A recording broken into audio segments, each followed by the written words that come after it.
ჩვენი მომდევნო სტუმარი იან ჰეიგი, რომელიც გახლავთ თანადამფუძნებელი Firebird-ის მენეჯმენტის.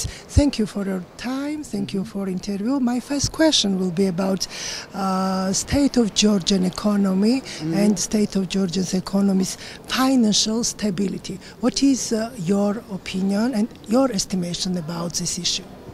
Okay. As we look at this year's performance of the Georgian economy compared to previous years, we can see that economic growth has slowed down fairly substantially, and at the same time the economy has experienced a certain measure of financial instability.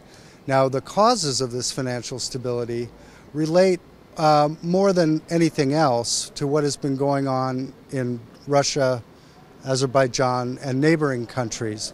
As the Russian ruble declined in value as a result of falling oil prices, this had a very important impact on the Armenian economy, the Azeri economy, and ultimately the Georgian economy.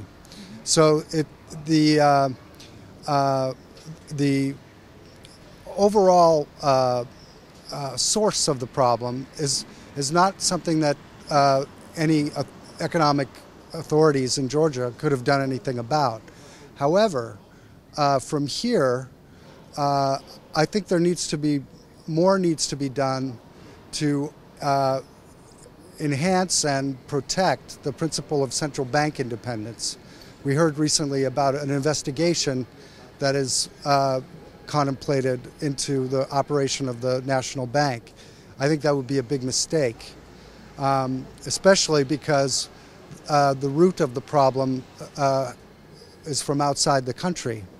Under the circumstances, the way that the central bank managed this crisis was exactly as it should have done, according to economic textbooks.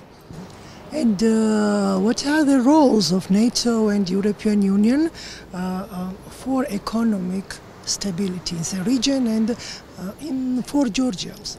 Well, there's a very important link between geopolitical stability, the security of the country, and economic growth, and that is in the form of the confidence of the investor class.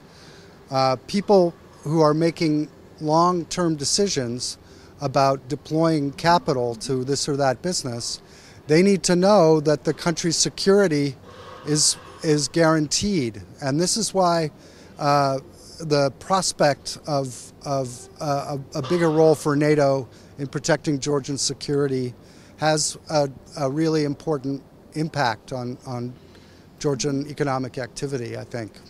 And how do you see free trade with the United States? If I know it is a starting point, starting stage now, Georgia and the United States. It's a very important issue for Georgia.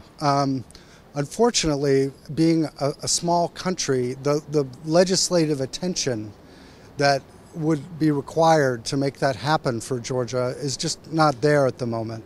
What we've been hearing about in our discussions with economic authorities here in Georgia is an idea, a very interesting idea, to engage the European Union in their bilateral discussions with the United States regarding our own free trade treaty, that we make the existing deep and comprehensive free trade agreement that Georgia now has with the European Union, that we make all the countries having those agreements parties to this larger agreement that the U.S. is negotiating with the European Union. I think that would be a very promising approach to take.